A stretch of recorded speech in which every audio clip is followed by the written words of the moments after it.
I believe we do have a guest, another interview as well coming up. Yes, we should have Katie Zacharia out of California, a smart Republican strategist who knows really the ins and outs of what's happening inside and outside of the Beltway. And Katie, such a pleasure to have you today. Talk to us about really what's been a huge success for President Trump. He is 20-0 when it comes to Senate confirmations. How do you believe this will affect his legislative agenda moving forward? Well, thanks for having me on. It's a beautiful sunny day out here in California. I think what it shows so clearly is President Trump's decisive leadership and clear respect. He knew from the beginning, I'm going to get these people through. I'm going to appoint these people, and some of them have been a little bit controversial, right? You have Robert F. Kennedy Jr., who we got through, and then we have Kash Patel, who McConnell ended up voting for, which was a huge surprise and also absolutely necessary. And so I think what it shows is he's getting these people through, and these people are getting to work. Look at what Attorney General Pam Bondi is doing right now. We're releasing the Epstein client list. Her response yesterday was so great. Why the delay? The delay is because we're protecting the victims, and we need to make sure there's nothing that's attached to the victims. Now we have Kash Patel in. The Director Patel is going to be moving in huge rapid fashion. You already have this investigation with Comey, and so to see them hitting the ground running and to have the support of the president, and then for the president, conversely, to have the support of these branches of the DOJ and of the FBI actually working with him rather than against him, is going to show the American people the power of the executive branch, the power of the president, the power of our government when they can all work together. His first term was really marred by a lot of people working against him. And so this is exciting, and I think we're going to see some big stuff. Yeah, I agree. I was talking to a buddy of mine the other day. He said the same thing. There's a huge wave of good stuff happening in this country. So obviously we'll be monitoring it here at Right Side. But also, Katie, the DHS Secretary Kristi Noem, she announced that in a single month under President Trump, ICE arrests have increased by 627%. Your thoughts, especially there in California? Yeah, here in California. And did you see the footage also of ICE agents arresting those coming in on the beaches?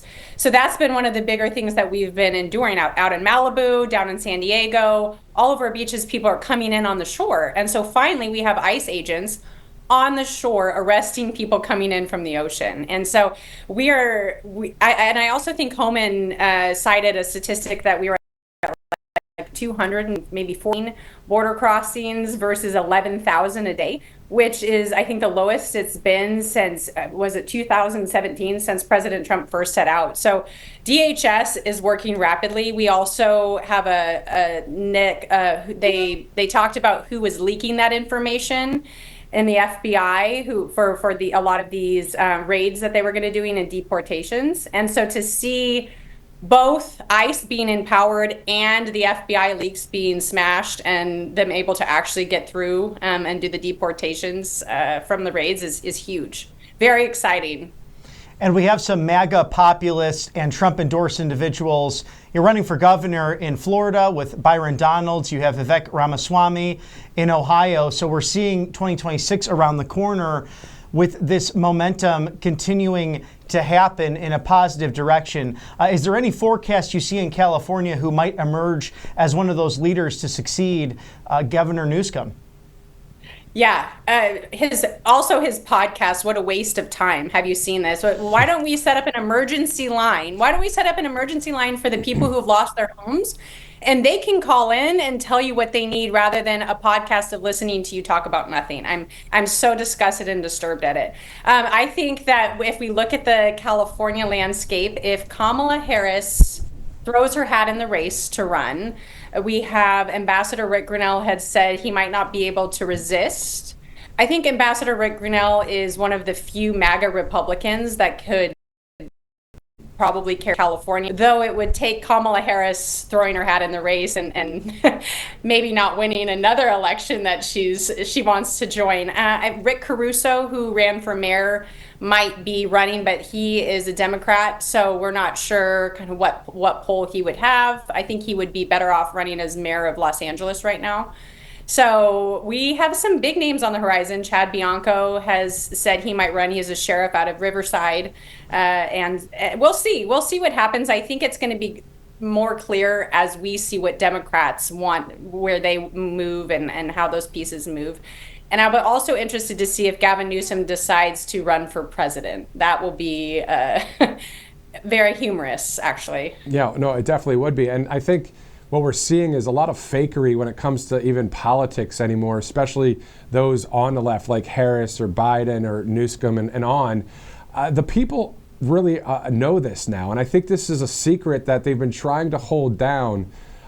Deep state, the globalist thing, and all this radical ideology stuff over the years. They really tried to hold it down and suppress it. Then we saw President Trump win in his first administration. We saw what happened for the past 4 years. Now it's the whole world sees it. I mean, do we realize what time we're living in here in 2025?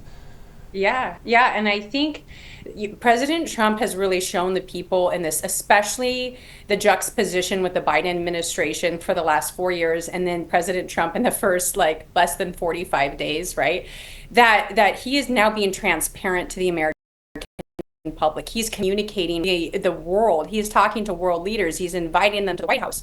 He is making deals. He is helping with Russia, Ukraine. He's getting that peace deal. He's going to make that happen. He is making it happen. And I think what it's showing is that there is such a clear difference between the Democrats who are self-serving, who are narcissistic, who are making podcasts and running around talking about what they're doing, and President Trump is actually doing the hard work, and he's exposing things through Doge and using the medium, Elon's using the medium of X to be able to communicate with the American people. This is how your tax dollars are being wasted.